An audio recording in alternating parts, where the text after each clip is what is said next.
Olá, tudo bem?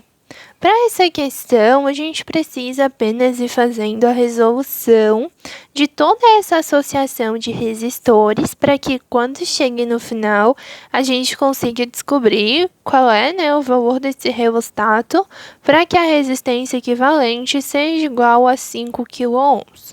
Então, aqui a gente tem esse R, que está entre os pontos A e B. A gente traçando os pontos de potencial, fica bem mais fácil para a gente entender o que está em série, o que está em paralelo, e assim a gente consegue ir decifrando tudo o que a gente precisa para fazer a associação.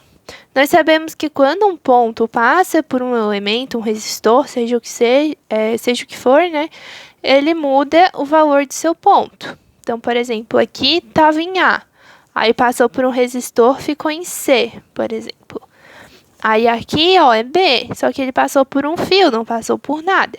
Então, aqui continua sendo B. E assim você vai traçando os potenciais. Aqui passou por um resistor, mas aqui muda. Aqui passa por um fio normal, não tem mais nada, então ele continua o mesmo. Então, assim, com todos os pontos de potencial traçados, a gente consegue definir o que está em série e o que está em paralelo. Os elementos que possuem o mesmo ponto de potencial entre si, por exemplo, os 6 kΩ tem C e D, e o 3 kΩ está entre C e D, então eles estão em paralelo. E os que estão em dois pontos diferentes, mas com um ponto em comum, eles estão em série. Tá? Mas daí depois a gente vê isso. A primeira nossa prioridade é resolver esse resistor em paralelo aqui, para que a gente consiga dar continuidade no circuito, Aqui eu tenho 6 e 3. Para fazer o resistor equivalente de 2 resistores, você lembra como é que é? É resistência equivalente é igual a multiplicação dos dois, fica 6 vezes 3, pela soma dos dois, fica 6 mais 3. 6 vezes 3 é 18, 6 mais 3 é 9, 2 dividido para 9 dá 2 kΩ aqui, Então, o resistor equivalente desses dois vai ser 2 kΩ. Vemos aqui e traçamos pontos novamente.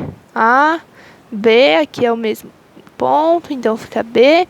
Aqui mudou para C, Daí esse 2 kΩ vai estar entre C e D novamente.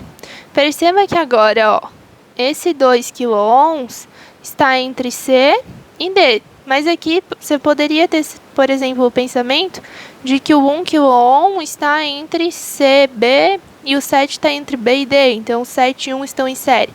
Para você ter o discernimento real de como que vai ficar o em série e o em paralelo, aí quando você não consegue decifrar pelos pontos de potencial, você vai pela corrente. Vai vir uma corrente elétrica aqui, ela vai encontrar esse nó e ela vai se dividir. Ela vai vir um pouco para cá e um pouco para cá, Daqui ela vai descer, depois ela vai percorrer aqui. Quando chegar aqui, essas duas correntes se juntam e percorrem um caminho. Então, a gente vê assim, o 2 e o 7, eles vão estar sendo percorridos por uma mesma corrente, que é a corrente que vem para cá. E o 1 kΩ vai estar sendo percorrido por uma corrente diferente. Depois, essas correntes se juntam e seguem o caminho. Mas, então, o 2 e o 7 vão estar em série, porque eles vão estar com a mesma corrente percorrendo eles. Então, é assim que você tira a prova real de qual que está em série e paralelo. Então, aqui, 2 e 7 em série, soma, fica 9 kΩ. Aí, você tem aqui, Traça os pontinhos de novo. A, B, C, aqui continua C, E aqui fica B. E aqui, que antes era D, Juntou, aqui continua B. Então, agora você tem entre C e B 2 resistores. E cada um deles vai ser percorrido por uma corrente elétrica, então eles estão em paralelos. 2 resistores em paralelo, você faz a associação novamente. Como é que fica? A resistência equivalente é igual a 9 vezes 1 sobre 9 mais 1. 9 vezes 1 dá 9. 9 mais 1 dá 10. 9 dividido para 10 dá 0,9. Então, o resistor equivalente é 0,9 kΩ. Esses dois aqui são substituídos por um de 0,9 kΩ.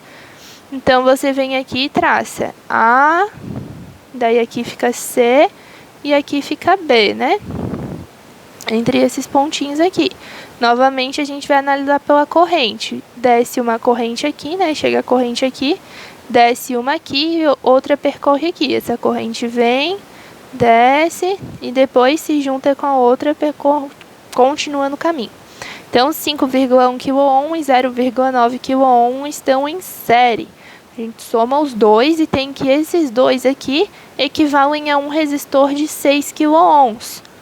Então, aqui a gente tem a resistência do reostato entre A e B.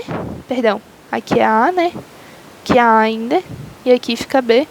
Então, tanto a resistência do reostato quanto os 6 kΩ vão estar em paralelo. E a gente precisa que a resistência equivalente desses dois aqui dê 5 kΩ. Então, a gente vem aqui e aplica, ó. Resistência equivalente é a multiplicação pela soma. 6 vezes R dividido por 6 mais R. E a resistência equivalente tem que dar 5. Então, eu igualo. 5 é igual a 6R dividido para 6 mais R. Passa aqui multiplicando. 6R é igual a 5 vezes 6 mais R. Faz aqui o chuveirinho, propriedade distributiva. 6R é igual a 6 vezes 5, 30. Mais 5 vezes R dá 5R. Passa para cá subtraindo. 6R menos 5R é igual a 30. Aqui vai dar R, né? 6 menos 5 dá 1. R é igual a 30 kΩ. Aí é só você fazer uma transformação que é assim, ó, o mega é 10 na 6, né? Então, e o quilo é 10 na 3. Então, aqui, ó, 30 quilo dá 30 vezes 10 na 3, que é igual a 3 vezes 10 na 4. Se eu quero mega, aí eu venho aqui e faço assim, ó. Isso aqui é 10 na 6, né? Então, esse valor tem que estar de uma forma que quando ele seja multiplicado por 10 na 6, resulte em 3 vezes 10 na 4 também. Então, quando eu tenho 0,03, ó, 0,03 vezes 10 na 6, você vai andar duas casas e vai ter 3 vezes 10 na 4. Por isso que existe essa igualdade, tá? Essas duas medidas são iguais, representam a mesma coisa. Então, a gente pode representar a resistência como 0,03 megaohm.